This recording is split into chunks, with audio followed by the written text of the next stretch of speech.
¿Alguna vez te has preguntado por qué ciertas canciones te hacen sentir algo que no entiendes? ¿Por qué ciertos símbolos aparecen una y otra vez en videos, en logotipos, en los ojos de las estrellas de pop? Y si te dijera que en 1946, en una casa en Pasadena, un científico de cohetes, un escritor de ciencia ficción y una mujer vestida de rojo abrieron una puerta que nunca debió abrirse? Y que de esa puerta salió algo que hoy camina entre nosotros, algo que estuvo a un paso de gobernar el mundo. Este no es un cuento, es un rastro que conecta a Aleister Crowley con AC/DC, con los Bush y con ella. En este episodio no te voy a decir qué creer, te voy a mostrar las piezas y tú decidirás si encajan o si alguien las ha estado moviendo a propósito. Bienvenidos a La Realidad, el podcast, capítulo 7.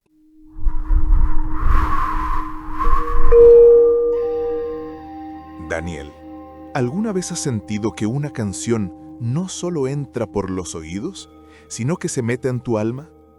No hablo de melodía, hablo de frecuencia, de intención, de magia disfrazada de entretenimiento. Porque eso es lo que es la música. En su esencia, magia sonora.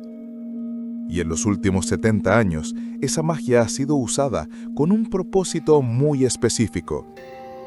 Mira a AC/DC. Highway to Hell no es solo una canción sobre rock and roll. Es una invocación.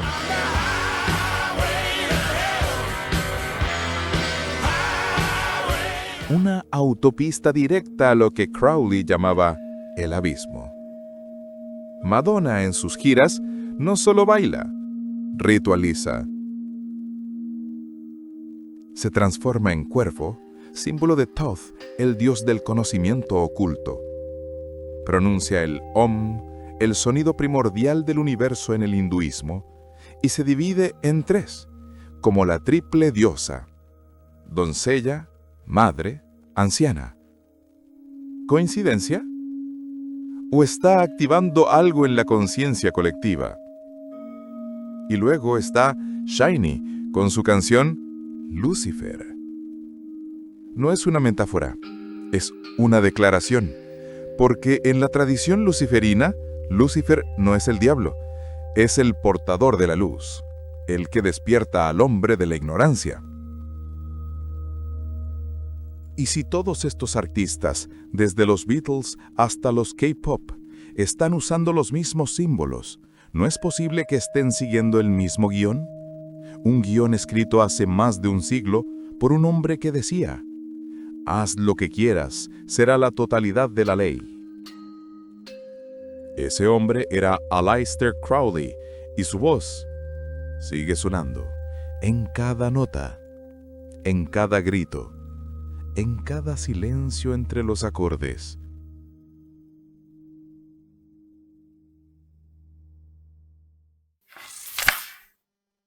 Alex, entiendo la poesía, pero la historia no se escribe con metáforas, se escribe con documentos.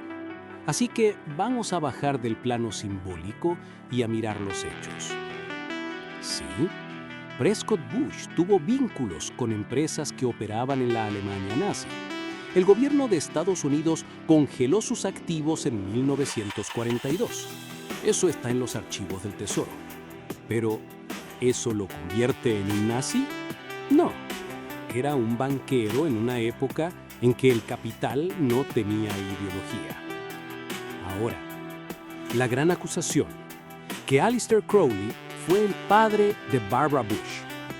El relato dice que en 1924, Pauline Robinson viajó a Francia con Crowley, quedó embarazada y regresó fingiendo que el bebé era de su esposo. Pero aquí está el problema. No hay pasaporte, ni carta ni diario que confirme ese viaje. Crowley, en sus miles de páginas de escritos, nunca menciona a Pauline Robinson. Barbara Bush nació en 1925 y su padre, Marvin Pierce, la registró como suya. ¿Podría ser un secreto bien guardado? Sí. ¿Es probable? No. Porque en el mundo de las élites, los secretos de sangre siempre terminan saliendo. Y luego está Skull and Bones. Sí, George H.W. y George W. Bush fueron miembros, pero también lo fueron John Kerry, John McCain y decenas de políticos de ambos partidos. Skull and Bones no es una secta satánica, es una fraternidad de elites, un club de networking. Así que, ¿hay una conexión oculta entre Crowley y los Bush? La evidencia dice que no. Pero, ¿por qué esta historia persiste? Porque queremos creer que el poder tiene un rostro y que ese rostro es oscuro.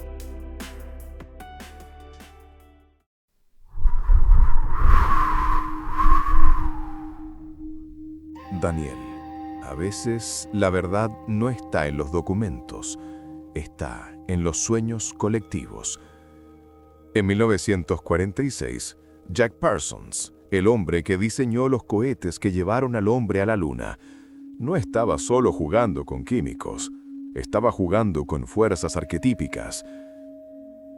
Con L. Ron Hubbard a su lado, realizó el Babylon Working, un ritual para invocar a la diosa babilónica, la prostituta del Apocalipsis, la que monta la bestia de 7 cabezas. Usaron mantras enoquianos, el lenguaje de los ángeles revelada a John Dee en el siglo XVI. Hicieron magia sexual con Marjorie Cameron, su sacerdotisa, y Parsons escribió en su diario: «Ella ha concebido, el niño está en su vientre, es la encarnación de Babilón». Pero luego, el feto desapareció. Parsons dijo que agentes del gobierno lo robaron, que lo pusieron en el contenedor Jumbo y lo irradiaron con la primera bomba atómica, y que sobrevivió. Ese mismo año Crowley murió, como si su misión hubiera terminado. Ahora, avancemos 70 años. Una mujer llamada Hillary Rodham Chinton emerge, con una ambición sin límites, con una red global de poder y un nombre que suena como Hillarian, el título esotérico que Crowley usaba para la mujer escarlata. ¿Es ella el resultado del ritual? No lo sé, pero ¿por qué el universo insiste en repetir este arquetipo? La mujer poderosa, la que desafía el orden, la que casi gobierna pero no del todo. ¿Será que el ritual aún no ha terminado?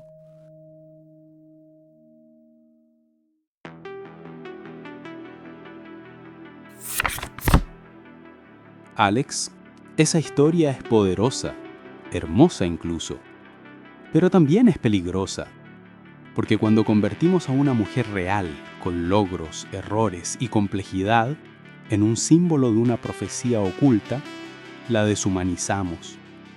Hillary Clinton es una política, no es una diosa, y el Babylon Working fue un ritual real, pero no hay ninguna evidencia de que haya dado a luz a un ser sobrenatural. Marjorie Cameron tuvo un aborto espontáneo. Parsons lo interpretó mágicamente, pero eso no lo hace cierto. Y la conexión con el proyecto Manhattan es pura ficción. Robert Oppenheimer nunca estuvo en California en 1946. Ningún científico del proyecto Manhattan participó en ese rito. Entonces, ¿por qué esta teoría existe? Porque el ocultismo moderno necesita carne, necesita rostros actuales para sus antiguos mitos, y en una era de desconfianza, es más fácil creer que el poder viene de un ritual secreto, que aceptar que viene de decisiones humanas, corruptas, sí, pero humanas. La verdadera conspiración no es satánica, es sistémica. y no necesita magia para funcionar.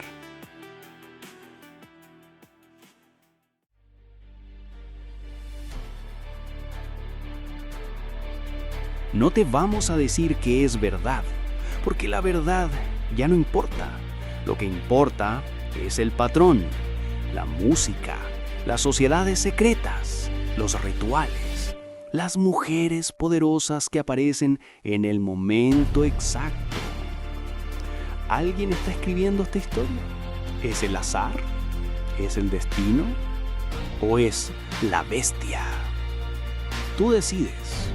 Pero antes de irte, pregúntate, ¿por qué este episodio te pone la piel de gallina? ¿Será que ya sabías parte de esto? Gracias por escuchar Bienvenidos a la Realidad. Si sientes que hay más, suscríbete, porque en el próximo capítulo hablaremos sobre antimateria, los jeans y el satanismo. Hasta entonces, que la verdad te encuentre.